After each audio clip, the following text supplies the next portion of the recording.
Good morning. नमस्कार, मैं सुदीप कुमार बहुत बहुत स्वागत करता हूं आप सभी का हमारे अनअकैडमी के प्लेटफॉर्म पे। और ये हमारे अनअकैडमी का UPSC CSC Hindi let's crack UPSC CSC Hindi, इस चैनल के माध्यम से अनअकैडमी यूपीएससी के लिए तैयारी कराती है जो स्टूडेंट हिंदी मीडियम के हैं उनके लिए। और आप लोगों को पता है कि अनअकैडमी इंडिया का लार्जेस्ट लर्निंग प्लेटफॉर्म है। इसका सब्सक्रिप्शन लेकर के आप लोग घर बैठे ऑनलाइन तरीके से अपनी तैयारियों को आगे बढ़ा सकते हैं। और आप इससे जुड़ेंगे तो आपको daily live classes, live test and quiz, पूरा कोर्स स्ट्रक्चर्ड फॉर्म में, और जो एक्सेस मिलेगा वो अनलिमिटेड में मिलेगा। इसके लिए आपको अपने मोबाइल में अनअकैडमी का लर्निंग ऐप डाउनलोड करना है और अपनी तैयारियों को आगे बढ़ाते रहना है। ये हूं मैं, मेरा नाम सुदीप कुमार। मेरे बारे में ये है मेरे टेलीग्राम चैनल का लिंक, है अनअकैडमी का प्रोफाइल लिंक। इन दोनों चैनलों को आप फॉलो कर लेंगे, दोनों लिंक को। इस पे क्या है कि इसको फॉलो कर लेंगे तो जो टेलीग्राम चैनल का लिंक है, इस लिंक पे मैं अपने सभी क्लास का पीडीएफ, सभी क्लास का लिंक, और जितने भी न्यूज़पेपर आप लोगों के लिए जरूरी है यूपीएससी एग्जाम के लिए, उन न्यूज़पेपर का पीडीएफ, और जो भी आप लोगों के लिए करंट के मैटर जरूरी है, उस सब मैं यहाँ पे अपलोड कर देता हूँ। आपको यहाँ से आसानी से मिल जाएगा। दूसरा जो है, जो अनअकैडमी का प्रोफाइल लिंक है, वही जब आप अनअकैडमी का ऐप, मोबाइल ऐप डाउनलोड करेंगे तो उसके बाद मेरे इस लिंक को फॉलो करेंगे तो वहाँ पे मेरा प्रोफाइल में मिल जाएगा, तो उसको फॉलो कर लेंगे। और यहाँ पे क्या होता है कि यहाँ पे 2 क्लासेज होती हैं ये अनअकैडमी ऐप पे। क्या है, एक होती है 3:30 बजे से 3:30 PM से, जिसपे मैं क्या करता हूँ, करंट 1 ईयर के, पूरे 1 साल के करंट के क्वेश्चन सॉल्व कराता हूँ, करंट के 1 साल के क्वेश्चंस। और दूसरा जो 5 PM से इसी पे एक और क्लास होती है, इस पे मैं क्या कर रहा हूँ, एनसीईआरटी का टेस्ट ले रहा हूँ, एनसीईआरटी हिस्ट्री का। ऐसे हिस्ट्री व ज्योग्राफी, इकोनॉमिक्स, पॉलिटिक्स सबका होगा। एनसीईआरटी हिस्ट्री का टेस्ट चल रहा है इस पे 5 बजे से, और 6 to 12 की जितनी एनसीईआरटी उनका कंपाइल, तो ध्यान में रखेंगे। और ये दोनों क्लासेस फ्री हैं, आपको इसके लिए कोई चार्ज वार्ज नहीं पे करना है। बस अनअकैडमी का मोबाइल ऐप डाउनलोड करेंगे और उस ऐप पे क्लास लाइव होती है, जरूर आए, ठीक है। और 100 से भी ज्यादा टॉप एडुकेटर्स हैं जो आपको यहाँ पे मिलेंगे अनअकैडमी पे, जो आपको यूपीएससी की तैयारी पे हर कदम पे आपके साथ हैं। ये सब अपकमिंग कोर्सेज हैं अनअकैडमी के, ये सब कोर्स शुरू होने वाले हैं। और ये है सब्सक्रिप्शन प्लान, 2 तरीके का है, एक प्लस और एक आइकॉनिक। और ये दोनों जो है वो जीएस का फाउंडेशन है, जीएस का फाउंडेशन कोर्स होता है। और फाउंडेशन पढ़ने के लिए कम से कम मिनिमम 1 साल का समय चाहिए ही होता है, 1 ईयर का टाइम लगता है। तो यहाँ पे फाउंडेशन है, 1 साल के लिए भी है, 1 ईयर का, 2 ईयर का और 3 ईयर का। इस पे क्या है कि जो प्लस कोर्स है उस पे आपको डेली लाइव क्लासेज में मिलेंगी। जीएस के लिए जो भी क्लास होंगी लाइव, टेस्ट सीरीज होंगी वो भी लाइव, अनलिमिटेड प्रैक्टिस कर सकते हैं आप, मतलब क्लास भी अनलिमिटेड देख सकते हैं, टेस्ट सीरीज की भी अनलिमिटेड प्रैक्टिस, और पूरा स्ट्रक्चर शेड्यूल, जो शेड्यूल मिलेगा वो पूरा टॉपिक बाय टॉपिक कंप्लीट करके आपको इसमें कोर्स कराया जाएगा। और वही जो फाउंडेशन है, जैसे 1 साल के लिए यानी 12 महीने का, उनके लिए जिन लोगों को 2022 में एग्जाम देना है उनके लिए भी है। और इसकी फीस है 49,500 रुपए। तो जब भी आप अनअकैडमी पे सब्सक्रिप्शन लेंगे तो आपसे एक रिफरल कोड मांगता है, तो ये है वो कोड, स्वदीप, SWADEEP, ये मेरा कोड है। आप इसको डाल देंगे तो आपको इस फीस में 10% का डिस्काउंट मिल जाएगा। और आफ्टर डिस्काउंट आपकी 1 साल की फीस हो जाएगी 44,550 रुपए। वैसे ही 2 साल के लिए जो लोग लेंगे, मतलब कि जिन लोगों को 2023 में यूपीएससी का एग्जाम देना है, उनके लिए ये बेहतरीन है, 2 साल का, ये है 72,000 रुपए। इस पे भी 10% डिस्काउंट मिलेगा अगर आप इस कोड का इस्तेमाल करेंगे स्वदीप का, तो और फीस हो जाएगी 64,800। 3 साल का भी है, 3 ईयर का। इस पे क्या है, 3 ईयर का उनके लिए है जो लोग अभी 12th में हैं, या अभी 12th पास आउट हुए हैं, या ग्रेजुएशन फर्स्ट ईयर में हैं, उनके लिए है ये। और इसका फीस है 90,000। इस पे भी 10% डिस्काउंट में मिलेगा, इस कोड का इस्तेमाल करेंगे स्वदीप का तो। और आफ्टर डिस्काउंट फीस हो जाएगी 81,000 रुपए। ये है प्लस कोर्स का। आप चाहे तो 6 महीने का भी ले सकते हैं सब्सक्रिप्शन, 6 महीने का उनके लिए है जो लोगों को अभी 2021 में एग्जाम देना है प्रीलिम्स वगैरह का, तो उनके लिए एक बैच है, ये 40,500 रुपए उसकी फीस है। इस पे भी 10% डिस्काउंट होगा, 36,450 में हो जाएगा। तो ये सारा प्लान। दूसरा है आइकॉनिक। मैंने बताया था कि प्लस और आइकॉनिक दोनों जीएस का फाउंडेशन है, बहुत ज्यादा अंतर नहीं है, क्लासेज वही है, कुछ एडिशनल फीचर्स मिलेंगे आपको आइकॉनिक में। क्या, जैसे कि जो ये प्लस कोर्स वाले सारे कोर्स हैं, ये तो आपको यहाँ पे लाइव क्लासेज मिलेंगी ही मिलेंगी। कुछ एडिशनल फीचर्स, जैसे अगर आपको पर्सनल कोच चाहिए, अगर आप पर्सनल कोच के अंडर गाइडेंस में तैयारी करना चाहते हैं, आपको चाहते हैं कि कोई पर्सनल कोच आपके साथ रहे, तो वो आपको आइकॉनिक में मिलेंगे इन चारों के अलावा। Daily mains question answer writing practice कराएंगे, पूरे स्टडी प्लान पे ध्यान देंगे और पर्सनली फीडबैक भी इसका मिलेगा। और इसका जो 12 महीने का, ये भी वही मैंने बताया कि फाउंडेशन तो 1 2 3 साल, तो 12 महीने का 69,500। इस पे भी इस कोड का इस्तेमाल करेंगे स्वदीप का, तो 10% डिस्काउंट। आफ्टर डिस्काउंट फीस हो जाएगी 62,550। 2 साल का है 1,07,000, कोड के इस्तेमाल बाद 10% डिस्काउंट 96,300। 3 साल का 1,41,000, कोड के इस्तेमाल बाद 10% डिस्काउंट 1,26,900। ये आइकॉनिक का है। अब वो तो हो गया जीएस, अब ये हो गया ऑप्शनल। उधर जीएस का था ऑप्शनल। ऑप्शनल आप 6 महीने के लिए ले सकते हैं, 1 साल के लिए ले सकते हैं, 2 साल और 3 साल। 6 महीने का फीस है 22,500 रुपए, 1 साल का 27,500, 2 साल का 40,000 और 3 साल का 50,000 ऑप्शनल का। अनअकैडमी पे सारे ऑप्शनल अवेलेबल है। इन सारे पे आपको, आप जो भी प्लान लेना चाहे ले सकते हैं। उन सब पे आपको अगर इस कोड का इस्तेमाल करेंगे, कोड है आपका स्वदीप, तो आपको सब में इन सब फीस पे 10% का डिस्काउंट जरूर में मिलेगा। यानी 6 महीने की फीस हो जाएगी आपकी आफ्टर डिस्काउंट 20,250, 1 साल का हो जाएगा आफ्टर डिस्काउंट 24,750, 2 साल का हो जाएगा 36,000 और 3 साल का हो जाएगा 45,000 रुपए। ये प्लान है। अब ये है अनअकैडमी कॉम्बैट। आप लोगों को पता ही है कि अनअकैडमी ने आप लोगों के लिए लाइव टेस्ट सीरीज शुरू किया है यूपीएससी के लिए। जिन लोगों को 2021 में एग्जाम देना है उनके लिए बहुत ही बेहतरीन है। जो नहीं भी देंगे उनको इसमें सीखने को भी बहुत कुछ मिलेगा। और ये आप सबके लिए फ्री है। क्या है? फ्री। इसका कोई चार्ज नहीं देना। करना क्या है कि जो अनअकैडमी का मोबाइल एप्लीकेशन है उस पर जाएंगे, जो मोबाइल ऐप है उस पर जाके जो यूपीएससी सीएससी का जो सेक्शन है उस पर जाएंगे, यूपीएससी सीएससी पे, वहीं पे आपको मिलेगा अनअकैडमी कॉम्बैट। और कॉम्बैट पे जब इनरोल करेंगे तो इनरोल करते समय आपसे एक कोड मांगेगा, तो कोड वही कोड देंगे जो मेरा कोड है स्वदीप, SWADEEP। ये कोड आप वहां पे फिलअप कर देंगे तो आपका रजिस्ट्रेशन हो जाएगा। आप इस टेस्ट को फ्री में दे सकते हैं। और ये टेस्ट होगा 17 जनवरी को सुबह 11 बजे। कब होगा? 17 जनवरी सुबह 11 बजे, संडे के दिन। और ये 45 मिनट का टेस्ट होगा, 60 क्वेश्चंस आएंगे और टोटल 13 टेस्ट है। अल्टरनेटिव संडे को होगा, यानी हर 14 दिन पे होगा। हर 14 दिन पे अल्टरनेटिव संडे का मतलब हर 14 दिन पे, मतलब अभी 17 जनवरी को है तो 17 जनवरी के बाद फिर अगले 14 दिन पे जो संडे आएगा वो होगा। ठीक है, इस पे ध्यान रखेंगे। और जो इस टेस्ट में 1 रैंक से 3 रैंक तक आएंगे उन लोगों को 3 महीने का UPSC CSC GS plus course का सब्सक्रिप्शन मिलेगा फ्री में। और रैंक 4 से जो लोग 150 रैंक तक आएंगे उनको 1,000 रुपए का अमेजन का गिफ्ट वाउचर में मिलेगा। और आप लोगों को पता ही है कि अनअकैडमी यहाँ पे आप लोगों के लिए एक बैच शुरू की है, कर रही है 18 जनवरी से। 2021, 22 और 23 के जो स्टूडेंट हैं उनके लिए नया बैच, 6 महीने का बैच भी है उनके लिए जिन लोगों को 2021 में जीएस प्रीलिम्स का एग्जाम देना है, प्री एग्जाम। 18 जनवरी से जरूर ज्वाइन करें। इंग्लिश, हिंदी और बाइलिंगुअल तीनों में है। और एक फाउंडेशन बैच भी है 2022 में, 1 साल का फाउंडेशन बैच 1 ईयर का। ये जिनको 1 ईयर का फाउंडेशन लेना है, जिनको 2022 में एग्जाम देना है उनके लिए बैच है। ये भी इंग्लिश, हिंदी, बाइलिंगुअल तीनों में अवेलेबल है।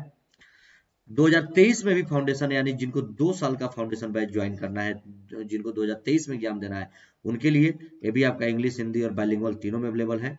एक एनसीईआरटी का बैच भी अनअकैडमी ने शुरू किया है यूपीएससी सीएससी प्रीलिम्स के लिए। ये सबके लिए जरूरी है, चाहे 21 में एग्जाम दे, 22 में दे, 23 में दे, 24 दे, जिस भी ईयर में एग्जाम दे कोई फर्क नहीं पड़ता, क्योंकि एनसीईआरटी सबको पढ़ना है और ये बहुत इंपॉर्टेंट होता है। ये आप ज्वाइन कर सकते हैं। और ज्वाइन करते समय बस ध्यान में रखेंगे कोड है स्वदीप, SWADEEP। इस कोड का इस्तेमाल करेंगे आप लोगों को 10% डिस्काउंट जरूर मिलेगा। और एक बात और, ये जो जिस तरीके से अनअकैडमी ने एनसीईआरटी का बैच शुरू किया है उसी तरीके से मैंने भी एनसीईआरटी का टेस्ट शुरू किया है। टेस्ट, ठीक है, एनसीईआरटी का टेस्ट होगा सभी विषयों का, जीएस के पॉइंट ऑफ व्यू से, हिस्ट्री का, ज्योग्राफी का, पॉलिटी का, इकोनॉमिक्स का, इन्वायरमेंट एंड इकोलॉजी का, सारे विषयों का मैं आपको टेस्ट लूंगा। एनसीईआरटी का 6 से लेकर 12 तक की सारे एनसीईआरटी का कंबाइंड टेस्ट मैंने शुरू किया है। कहाँ पे? अनअकैडमी के मोबाइल एप्लीकेशन पे। अनअकैडमी का मोबाइल ऐप डाउनलोड करेंगे और उसी ऐप पे आपको मिलेगा। और रोज शाम को 5 बजे ये होता है, 5 PM पे लाइव टेस्ट होता है और आप सबके लिए फ्री है, इसका कोई चार्ज नहीं है। तो आप सभी लोग आइए, अनअकैडमी का मोबाइल ऐप जिनके पास है वो तो बहुत अच्छी बात है, जिनके पास नहीं वो लोग डाउनलोड करें। और 5 PM पे मिलेगा ये क्लास वहां पे, और आप सबके लिए फ्री है। एनसीईआरटी का टेस्ट ये मैं कवर करा दूंगा, वो बहुत ही फायदेमंद होगा आप लोगों के लिए। ठीक है, उधर हमने इन सब के बारे में देखा। अब यहाँ पे आप देखिए, अगर मान लीजिए आप जीएस का जो आइकॉनिक है और साथ में ऑप्शनल अगर कॉम्बो लेते हैं एक साथ, तो उधर अलग अलग था, कॉम्बो पे भी 1 साल 2 साल 3 साल का प्लान है। 1 साल का 88,705, 2 साल का 31,510, 3 साल का 61,220। इस पे भी अगर आप इस कोड का इस्तेमाल करेंगे तो इन सारे फीस पे आपको 10% का डिस्काउंट जरूर मिलेगा। दूसरा, अगर आप जीएस का प्लस कोर्स लेते हैं और साथ में ऑप्शनल ले लेते हैं तो इसका भी है 1 साल 2 साल 3 साल का। 1 साल का 70,103, 2 साल का 99,680, 3 साल का 21,200। इस पे भी आप इस कोड का इस्तेमाल करेंगे सुदीप का, तो 10% डिस्काउंट आप लोगों को सभी फीस पे मिलेगा।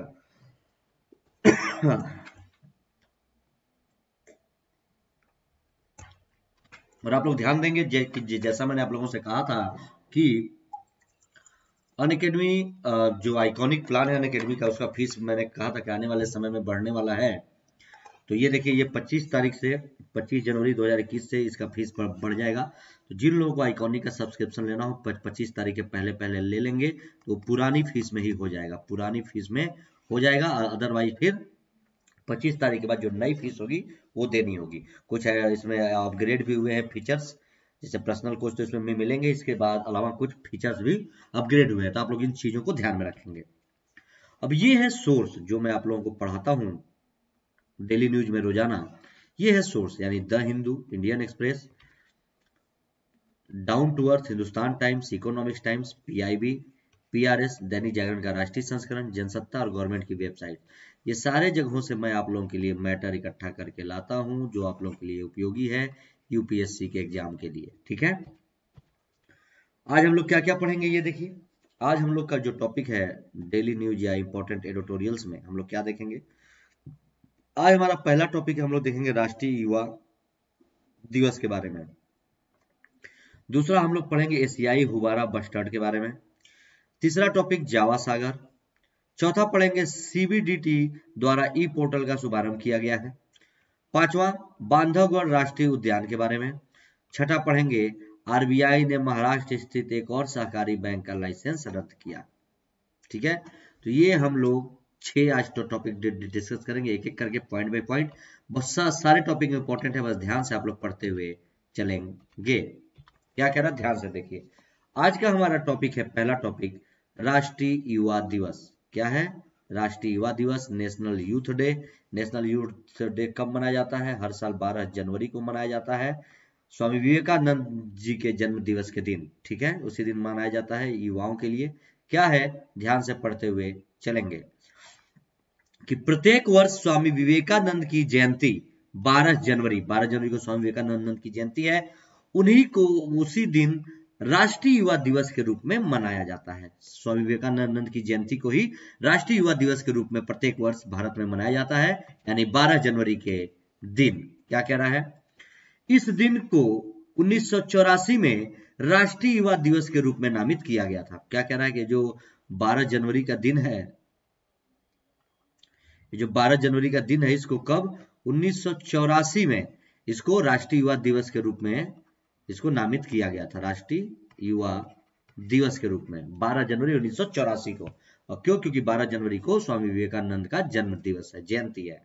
अब इसका ये 24वां राष्ट्रीय युवा महोत्सव इस बार मनाया गया। इस बार जो ये हुआ है 2021 वाला, ये 24वां राष्ट्रीय युवा महोत्सव है। क्या कह रहा है देखिए, स्वामी विवेकानंद की जयंती के उपलक्ष्य में मनाया जाने वाला राष्ट्रीय युवा महोत्सव युवाओं का एक वार्षिक सम्मेलन है जिसमें प्रतिस्पर्धाओं सहित विभिन्न गतिविधियों का आयोजन किया जाता है। और वर्ष 2021 में इस महोत्सव की थीम युवा उत्साह नए भारत का। ठीक है, युवा उत्साह नए भारत का, युवा, ये है इस बार की थीम, और इसको ध्यान में रखेंगे। ये इस बार का 24वां। आप मुझे जरा 1 सेकंड का समय देंगे आप लोग, क्या कह रहा है मैं आप लोगों को बताता हूं। 1 सेकंड।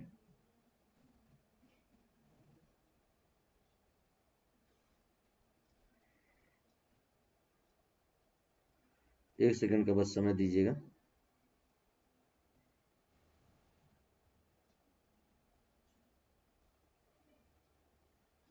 चलिए, ये सारी चीजें आगे देखिए, और क्या क्या बातें इसमें है, ध्यान से देखते हुए चलेंगे।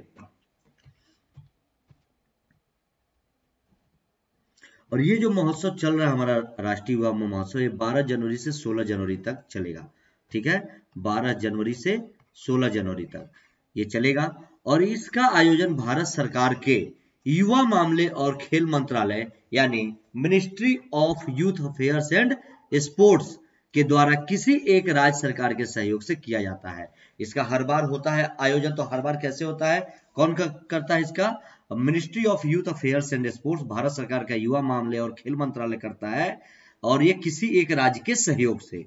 और वर्ष 2019 से राष्ट्रीय युवा महोत्सव के हिस्से के रूप में राष्ट्रीय युवा संसद महोत्सव का भी आयोजन किया जाता है। और 2019 से राष्ट्रीय युवा संसद महोत्सव का, इसके बारे में भी होता है, तो ध्यान में रखेंगे।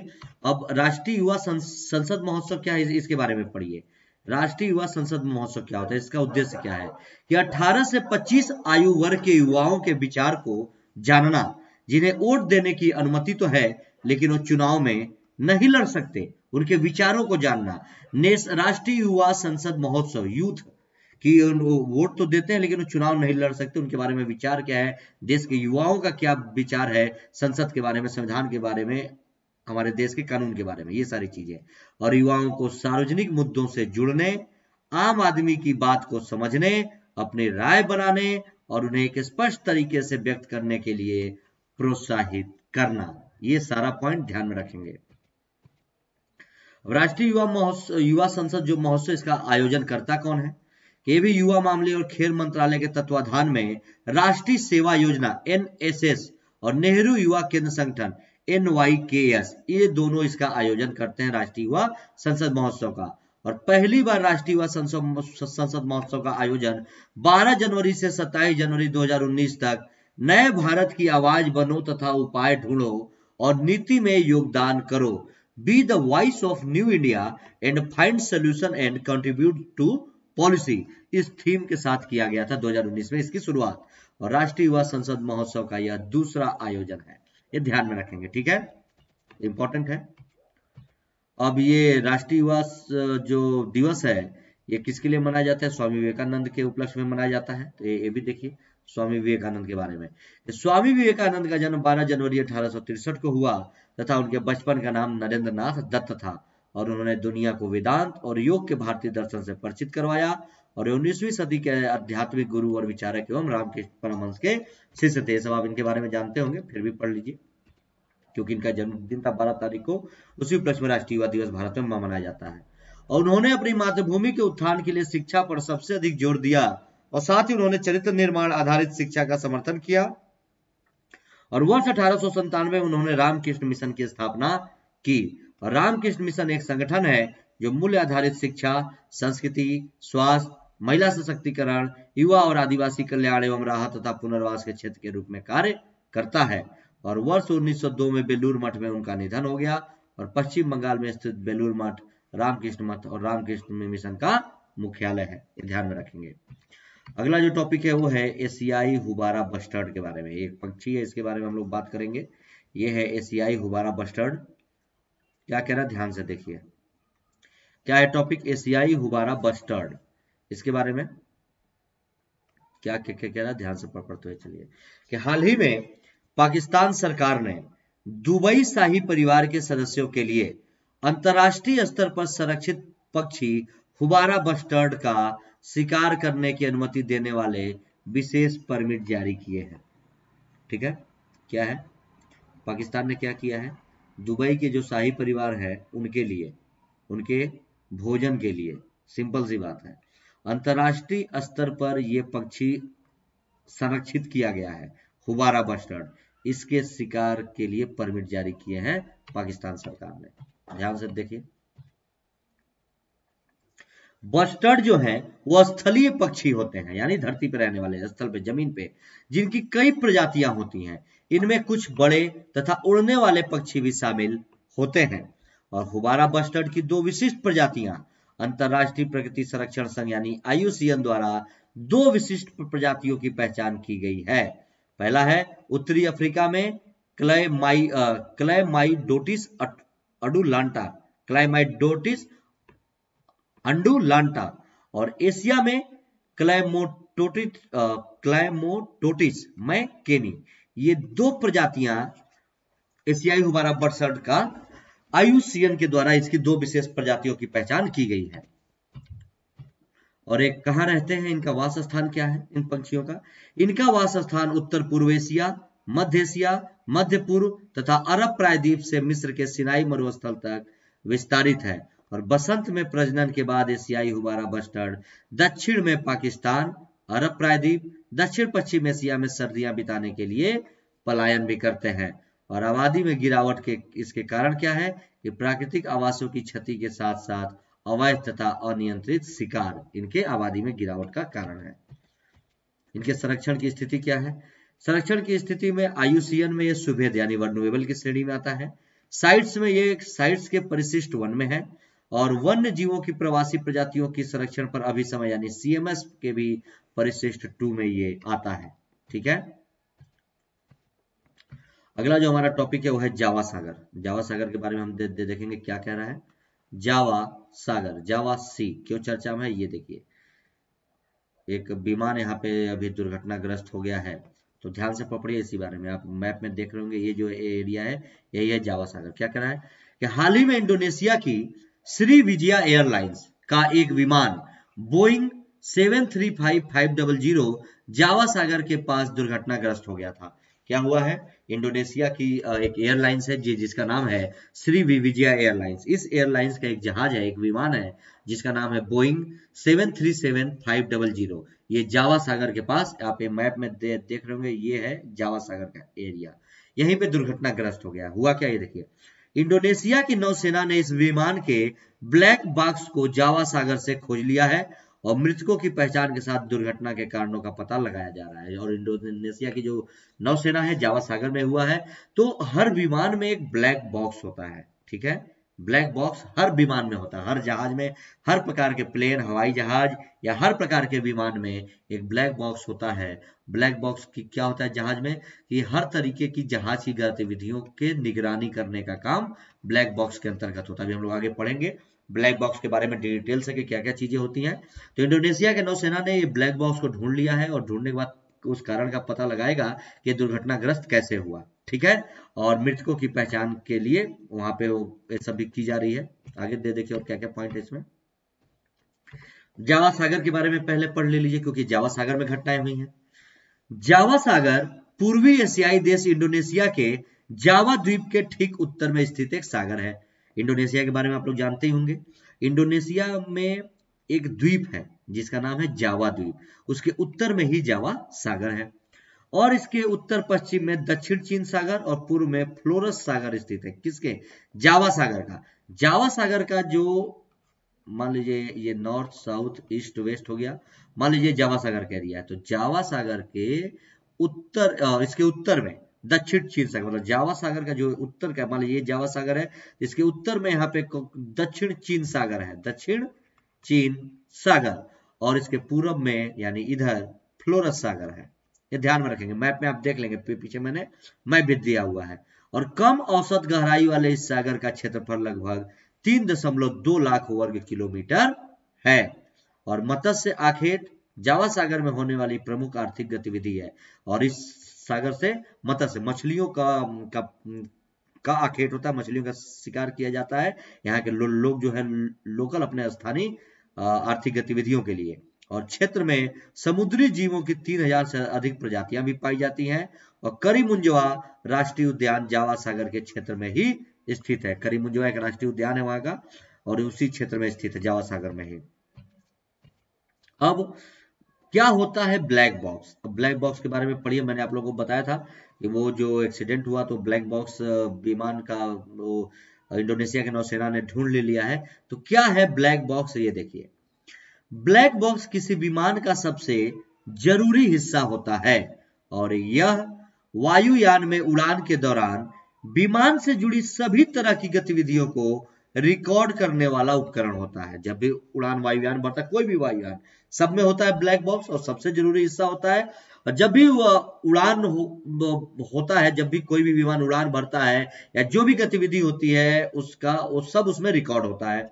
और ब्लैक बॉक्स को फ्लाइट डाटा रिकॉर्डर और कॉकपिट वॉइस रिकॉर्डर भी कहा जाता है। कॉकपिट जहां पे प्लेन उड़ाने वाले चालक बैठे होते हैं कॉकपिट में, वहां पे जो बातें हो रही है वो सब रिकॉर्ड होता है ब्लैक बॉक्स में, और फ्लाइट का सारा डाटा रिकॉर्ड होता है ब्लैक बॉक्स में, ठीक है। तो सबसे जरूरी चीज होती है, और इसे यात्री, कार्गो और फाइटर सभी प्रकार के विमानों में लगाया जाता है। ब्लैक बॉक्स सभी प्रकार के विमानों में होता है। और क्या कह रहा है ब्लैक बॉक्स के बारे में, कि ब्लैक बॉक्स बहुत ही मजबूत माने जाने वाली धातु टाइटेनियम का बना होता है, और टाइटेनियम के ही बने बॉक्स में बंद होता है, ताकि ऊंचाई से जमीन पर गिरने या समुद्री पानी में गिरने की स्थिति में भी इसको कम से कम नुकसान हो। ये टाइटेनियम का बना होता है, बहुत ही मजबूत धातु है टाइटेनियम, ठीक है।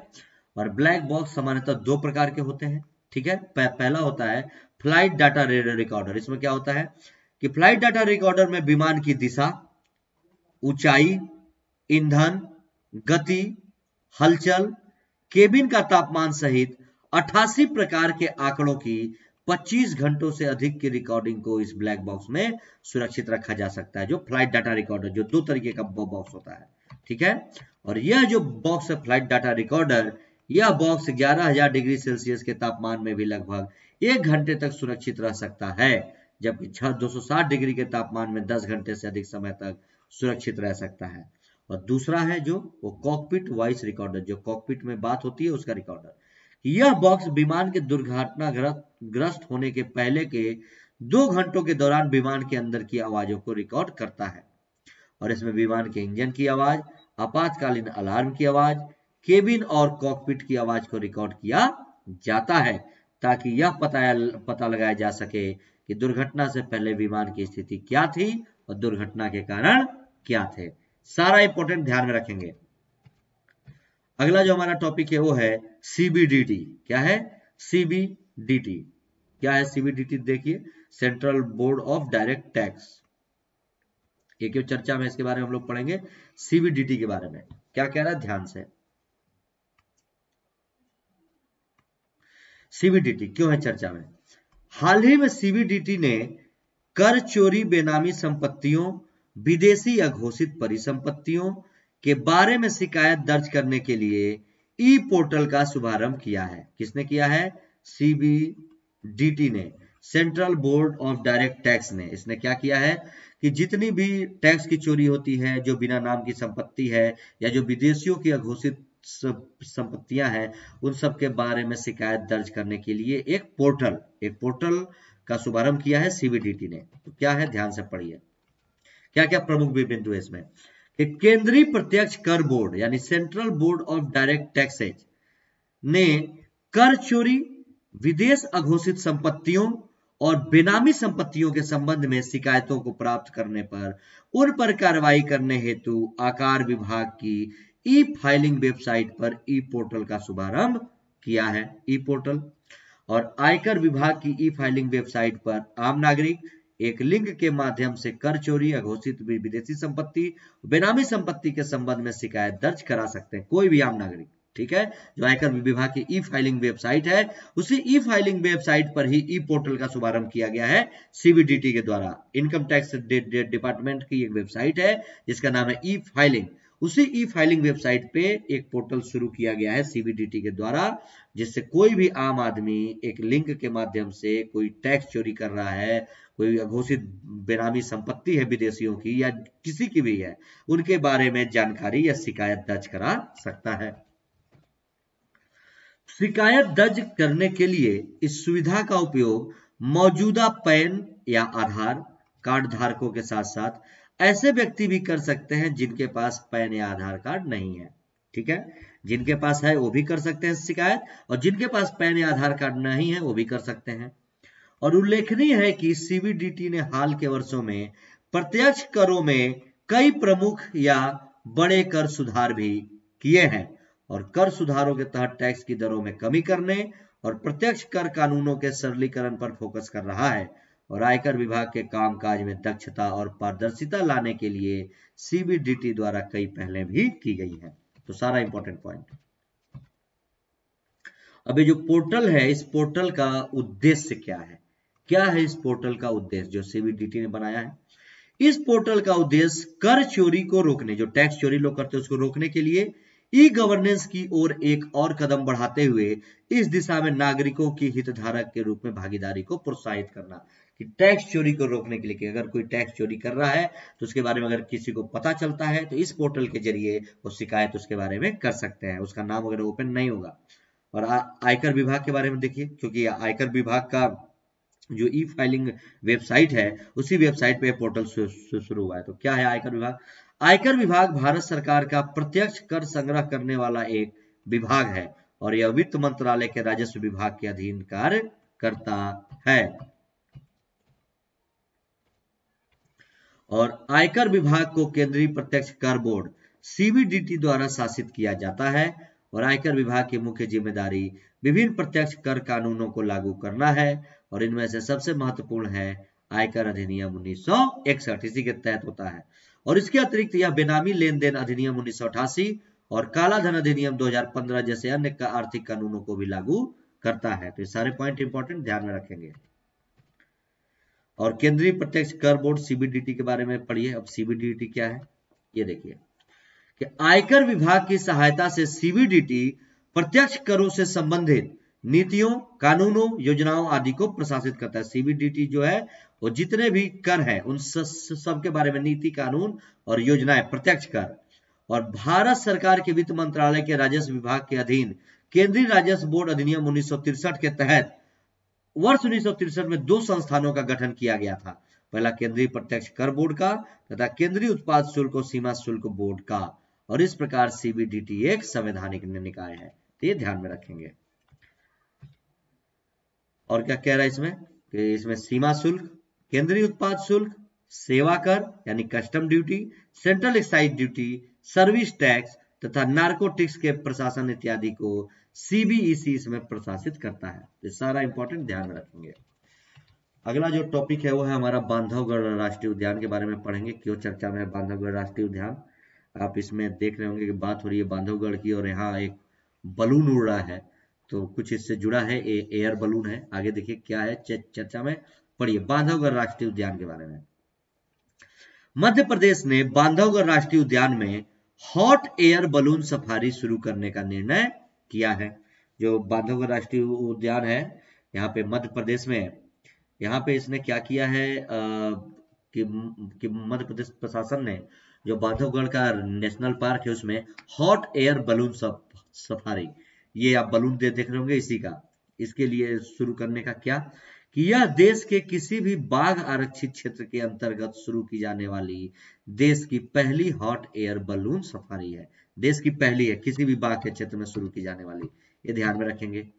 अब बांधवगढ़ राष्ट्रीय उद्यान के बारे में पढ़िए, कहाँ है बांधवगढ़ राष्ट्रीय उद्यान? यह मध्य प्रदेश के उमरिया जिले के विंध्य पर्वत पर स्थित बाघ का सबसे लोकप्रिय राष्ट्रीय उद्यान है मध्य प्रदेश में। और बांधवगढ़ को वर्ष 1968 में राष्ट्रीय उद्यान घोषित किया गया था और यह राष्ट्रीय उद्यान लगभग 448 वर्ग किलोमीटर के क्षेत्र में विस्तृत है। और भारत में सर्वाधिक बाघों की संख्या इसी राष्ट्रीय उद्यान में पाई जाती है। और गौरतलब है कि भारत में सर्वाधिक बाघ मध्य प्रदेश में ही पाए जाते हैं।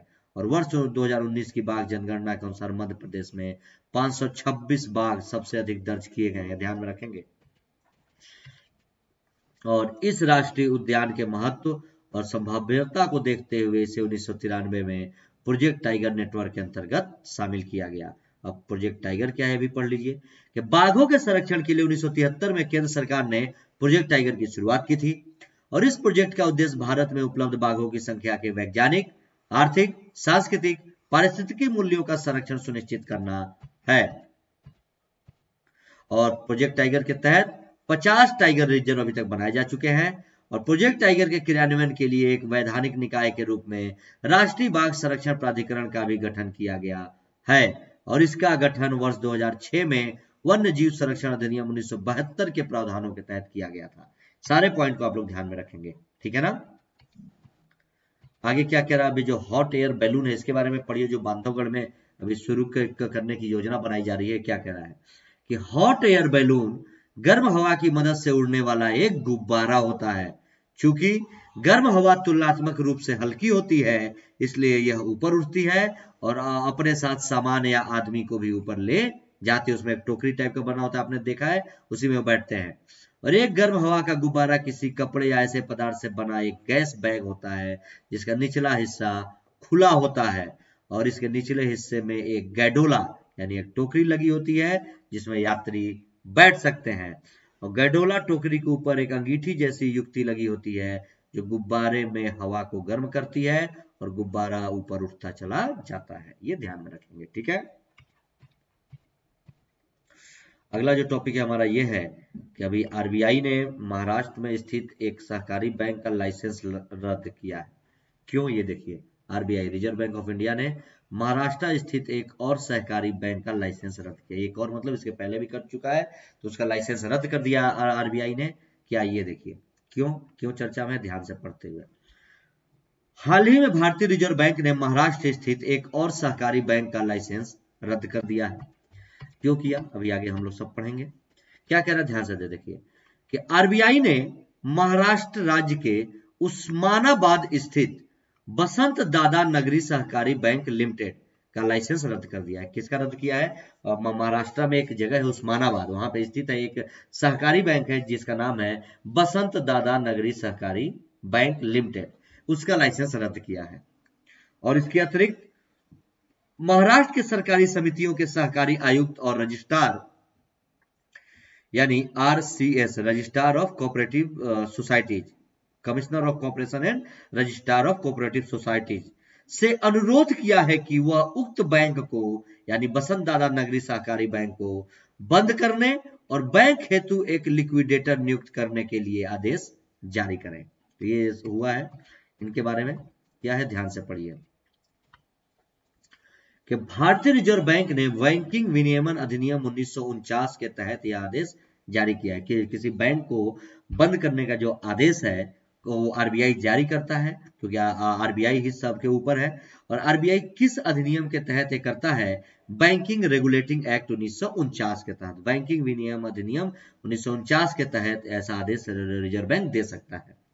और बसंत दादा नगरी सहकारी बैंक लिमिटेड के लाइसेंस रद्द हो जाने के बाद अब बैंक न ही कोई जमा राशि स्वीकार कर सकती है और न ही उसकी अदायगी कर सकती है, और इस प्रकार वह किसी तरह के बैंकिंग बिजनेस का संचालन भी नहीं कर सकती है अगर इस बैंक का ये लाइसेंस रद्द कर दिया गया तो। आगे देखिए और क्या कह रहा है। आरबीआई ने बसंत दादा नगरी सहकारी बैंक लिमिटेड का लाइसेंस रद्द करने के पीछे तर्क दिया है कि, इंपॉर्टेंट है, यह बैंक अपनी मौजूदा वित्तीय स्थिति के हिसाब से अभी के जमाकर्ताओं का पूरा पैसा वापस करने की स्थिति में नहीं है। यह तर्क दिया आरबीआई ने कि यह जो बैंक है, जो उसकी मौजूदा अभी वित्तीय स्थिति यानी जो भी मुद्रा स्थिति है इसकी इस समय की, जो भी इसके पास जमा पूंजी है, इसमें जो भी जमा करता इसके पास पैसा जमा किए हैं वो उनको पूरा वापस करने की स्थिति में नहीं है, इसके पास उतना भी पैसा नहीं है। और इसके अतिरिक्त आरबीआई का यह भी कहना है कि बसंत दादा नगरी सहकारी बैंक लिमिटेड की लिक्विडेशन की प्रक्रिया शुरू होने के साथ ही जमाकर्ताओं का पैसा लौटाने की प्रक्रिया भी शुरू कर दी जाएगी। लिक्विडेशन यानी तरल पदार्थ, कितनी मुद्रा है, मुद्रा का लिक्विडेशन से संपर्क होता है, तुलना होती है। और इसके इस सहकारी बैंक के 99% से अधिक जमाकर्ताओं को पूरी रकम वापस मिल जाएगी। तो ये सारी चीजें हैं। और क्या कह रहा है इसके बारे में कि बसंत दादा नगरी सहकारी बैंक लिमिटेड की लिक्विडेशन की प्रक्रिया के बाद जमा बीमा की क्रेडिट गारंटी निगम DICGC से जमाकर्ता 5 लाख रुपए तक का जमा पाने के पात्र होंगे। तो ये सारा इंपॉर्टेंट। और क्या कह रहा है, इसके पहले भी आरबीआई ने और बैंकों का लाइसेंस रद्द किया है, तो उसके बारे में पढ़िए क्या कह रहा है। इसके पहले भी आरबीआई ने दिसंबर 2020 में भी महाराष्ट्र राज्य में स्थित 2 बैंकों का लाइसेंस रद्द कर दिया था, जिसमें सुभद्रा लोकल एरिया बैंक और कराड़ जनता सहकारी बैंक लिमिटेड, इनका भी कर दिया था, और ये तीसरा है। और आरबीआई का कहना था कि सुभद्रा लोकल एरिया बैंक में वित्त वर्ष 19-20 की 2 तिमाहियों में न्यूनतम नेटवर्थ की शर्त का उल्लंघन किया था, और वहीं कराड़ जनता सहकारी बैंक लिमिटेड कार्रवाई पर्याप्त पूंजी और कमाई की संभावना नहीं होने के कारण उसको बंद किया गया था। और इससे पहले मुंबई स्थित सीकेपी सहकारी बैंक की अस्थिर वित्तीय स्थिति को देखते हुए आरबीआई ने भी इसका लाइसेंस रद्द कर दिया था। और ये लिक्विडेशन या लिक्विडेटर क्या होता है ये पढ़िए पहले।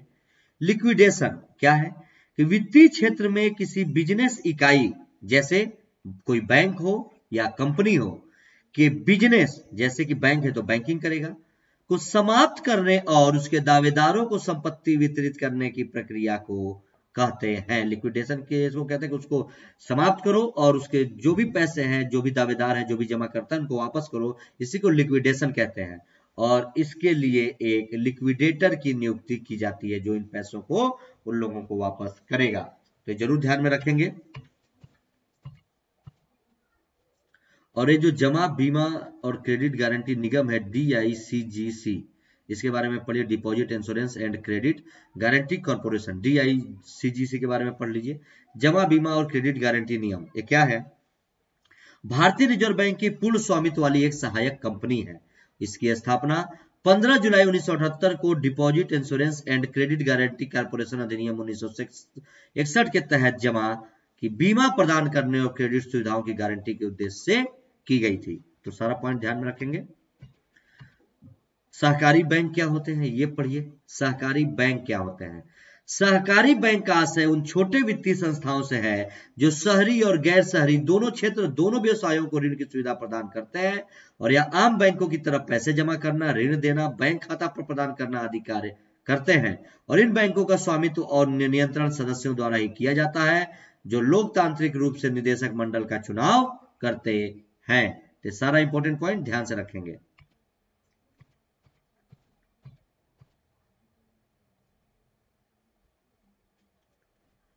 अब देखिए सहकारी बैंक के बारे में और क्या पॉइंट है कि सहकारी बैंक सहकारी समिति अधिनियम के तहत पंजीकृत किए जाते हैं, इसलिए सहकारी बैंक समितियों के रजिस्ट्रार द्वारा निर्धारित नियमों के अधीन होते हैं और इनका नियंत्रण सहकारी समिति अधिनियम 1965 के तहत होता है और इनका बैंकिंग संबंधी काम RBI के बैंकिंग विनियमन अधिनियम 1949 के तहत होता है, जबकि प्रबंधन संबंधी कार्य राज्य सरकार द्वारा बनाए गए कानूनों के द्वारा भी होता है।